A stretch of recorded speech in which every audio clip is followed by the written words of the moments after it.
धनंजय जी बहुत चर्चा में है यहाँ पे। धनंजय सिंह क्या हो गया? फरारी काट रहे हैं, लेकिन हर जगह दिखाई पड़ने पुलिस उनको पकड़ नहीं रही है।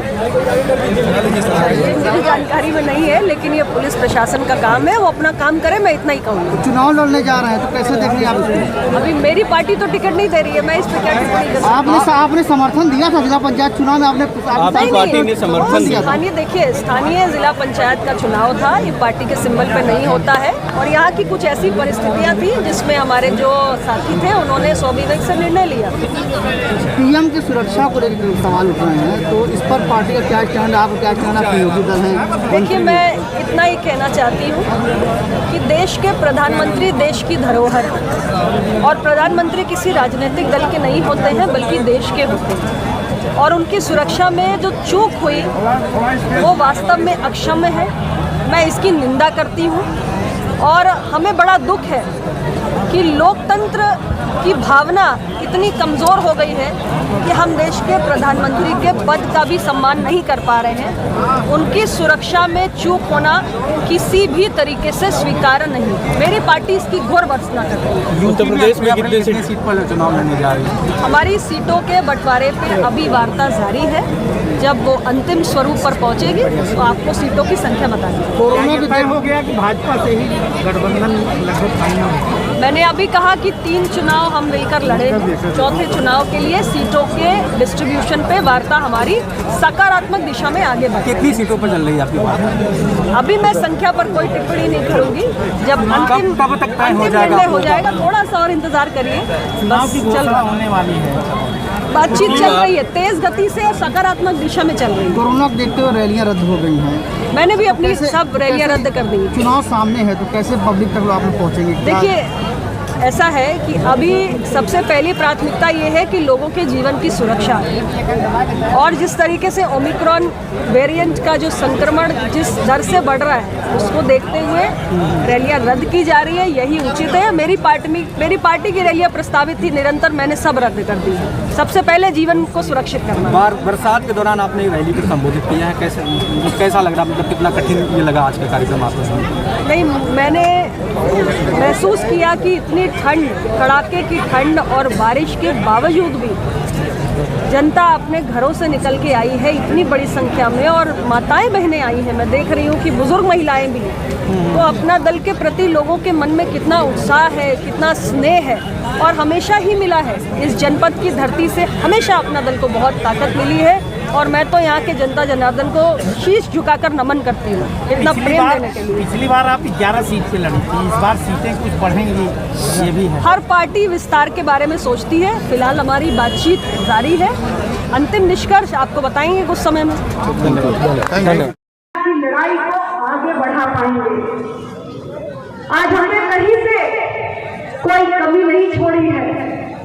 हम निरंतर जब भी जो विषय आया है हमारे वंचित समाज के हक अधिकार से जुड़ा हुआ, उसको उठाते रहे हैं।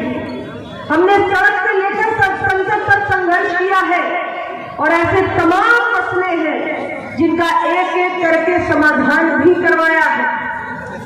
आप सभी जानते हैं कि मेडिकल की जो परीक्षा होती है, नीट की जो परीक्षा होती है, उसमें हमारे MBBS और PG की एडमिशन की प्रक्रिया में जो अखिल भारतीय कोटा होता है, उसके तहत पिछड़ों का 27% आरक्षण लागू नहीं था। अपना दल ने इसके लिए आवाज उठाई, इसके लिए संघर्ष किया। देश के माननीय प्रधानमंत्री जी से सीधे वार्ता की, और माननीय प्रधानमंत्री जी ने इस विषय का समाधान करते हुए नीट की परीक्षा में, मेडिकल की परीक्षा में अखिल भारतीय कोटा के तहत पिछड़ों के 27% आरक्षण की व्यवस्था को सुनिश्चित किया। आप जानते हैं 69,000 शिक्षक भर्ती के प्रकरण में भी अपना दल ने निरंतर इस विषय को उत्तर प्रदेश की सरकार से लेकर भारतीय जनता पार्टी के शीर्ष नेतृत्व के संज्ञान में लाने का काम किया है। इसके समाधान के लिए निरंतर हम डटे रहे हैं, और आज एक्स्ट्रा सीट क्रिएट करके हमारे जो पिछड़े वर्ग के अभ्यर्थी विसंगति के कारण, जो आरक्षण के नियमों की विसंगति हुई थी, उससे प्रभावित हो रहे थे, आज हमारे उन साथियों के लिए सूची भी जारी कर दी गई है। हमारी पार्टी निरंतर इस बात को कहती है कि भारत सरकार के अंदर देश के अंदर पिछड़ों की आबादी को देखते हुए एक अलग से पिछड़ा वर्ग कल्याण मंत्रालय गठित होना चाहिए और इसके लिए हमारा संघर्ष जारी है देश की संसद के अंदर। हमारी पार्टी निरंतर मानती है कि जो हमारे लोकतंत्र का एक महत्वपूर्ण स्तंभ है हमारी न्यायपालिका, आज आम आदमी के जाने कितने मुकदमे लंबित रहते हैं न्यायपालिकाओं में क्योंकि जजों की संख्या में कमी है।